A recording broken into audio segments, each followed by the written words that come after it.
मैं मज़ा ख़राब नहीं करना चाहता, मगर आप चैनल वालों ने सचमुच हिंदुस्तान का मज़ा ख़राब कर दिया है।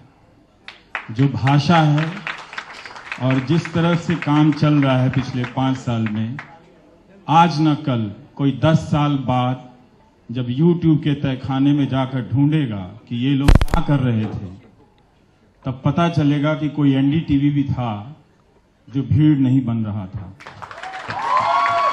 सुप्रिया प्रसाद जी यहाँ पहुंच नहीं सके, लेकिन उनके 4 सिपाही यहाँ तैनात हैं। कैसे खबर को फैला दिया जाए हर एक व्यक्ति तक, ताकि कभी YouTube के तहखाने में इस चैनल को ढूंढना न पड़े। बहुत बातें कही गई कि अभी कुछ देर पहले काफी कुछ कहा गया कि कभी देखना चाहिए मुड़कर कि हम क्या करते हैं। बिल्कुल देखना चाहिए मुड़ के हम क्या करते हैं। हमारे व्यूअर्स तय करते हैं कि हम कितने बेहतर हैं। आपके वोट तय करते हैं, हमारे व्यूअर्स तय करते हैं कि हम कितने बेहतर हैं। जिसके नंबर जितने हैं वो उतना बेहतर है, उसको मानने में किसी को गुरेज नहीं होना चाहिए।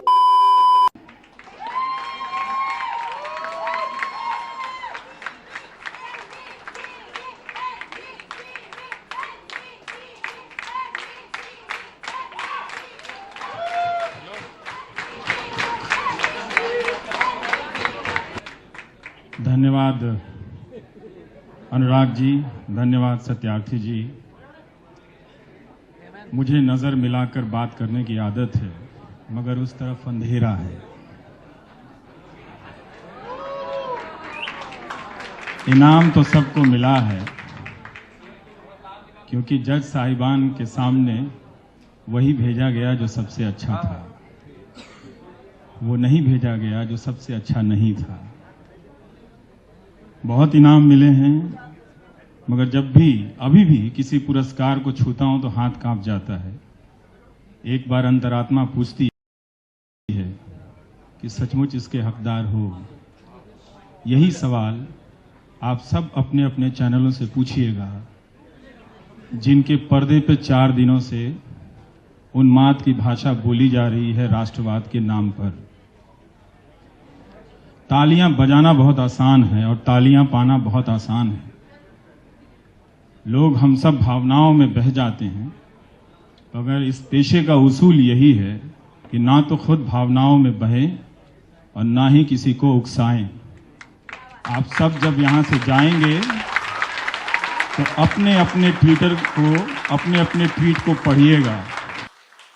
मैं मज़ा ख़राब नहीं करना चाहता, मगर आप चैनल वालों ने सचमुच हिंदुस्तान का मज़ा ख़राब कर दिया है।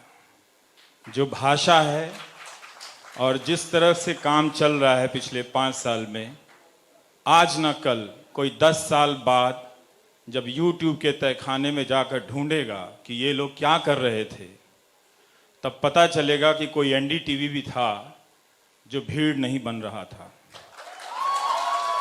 ना हम भीड़ बन रहे थे, ना हम भीड़ बना रहे थे। इस बात को याद रखिएगा, जब यहाँ से हम सब पर्दे पर आने वाले लोग हैं, लाखों लोगों के बीच पहचाने जाते हैं। ये भाषण मैं नहीं दे रहा हूँ।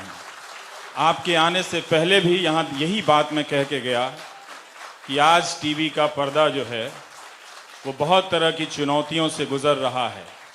बिजनेस की चुनौतियाँ हैं उसकी, लेकिन उस पर्दे पर हम इनाम के लिए भेजे गए अपनी अपनी बेहतरीन रिपोर्ट के टुकड़े के अलावा बहुत कुछ ऐसा कर रहे हैं आप लोग भी, जिसे आप अकेले में भी नहीं देख सकते हैं।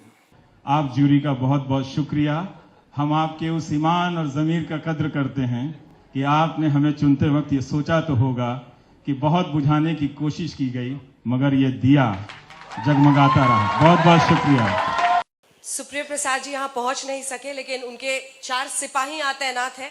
सेनापति न्यूज रूम में तैनात है, क्योंकि आज की दिन इतनी बड़ी खबर है और उन्होंने ये चुना कि आज का दिन वो न्यूज रूम में बिताएंगे।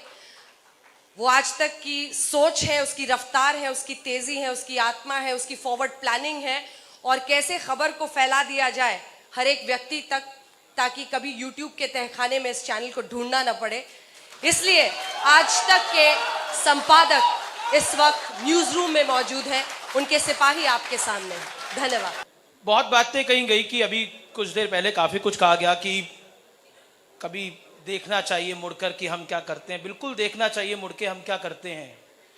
और सिर्फ 5 साल नहीं सोचना चाहिए, सिर्फ 10 साल नहीं सोचना चाहिए, सिर्फ 15 साल नहीं सोचना चाहिए, उस 25-30 साल को सोचना चाहिए जब हमने क्या क्या किया है, वो सब कुछ सोचना चाहिए। जरूरी वो भी है, जरूरी वो भी है सोचना कि जब हम मुड़कर देखें, जब हम आईने में देखें तो लगे हम अगर किसी के बारे में कुछ कह रहे हैं तो कितनी कालक हमारे मुंह पर भी है, वो भी सोचना जरूरी है। तो मैं धन्यवाद करता हूं ENBA के जूरी का, अनुराग का, क्योंकि व्यूअर्स जो हैं वो सब कुछ निर्धारित करते हैं। और जब आपकी व्यूअरशिप हाई हो, अक्सर नेता कहते हैं कि आप उसकी साइड लेते हो, आप उसकी साइड लेते हो। मैं एक ही बात बोलता हूं कि हमारे व्यूअर्स तय करते हैं कि हम कितने बेहतर हैं, आपके वोट तय करते हैं, हमारे व्यूअर्स तय करते हैं कि हम कितने बेहतर हैं। जिसके नंबर जितने हैं वो उतना बेहतर है, उसको मानने में किसी को गुरेज नहीं होना चाहिए। धन्यवाद, थैंक यू सो मच।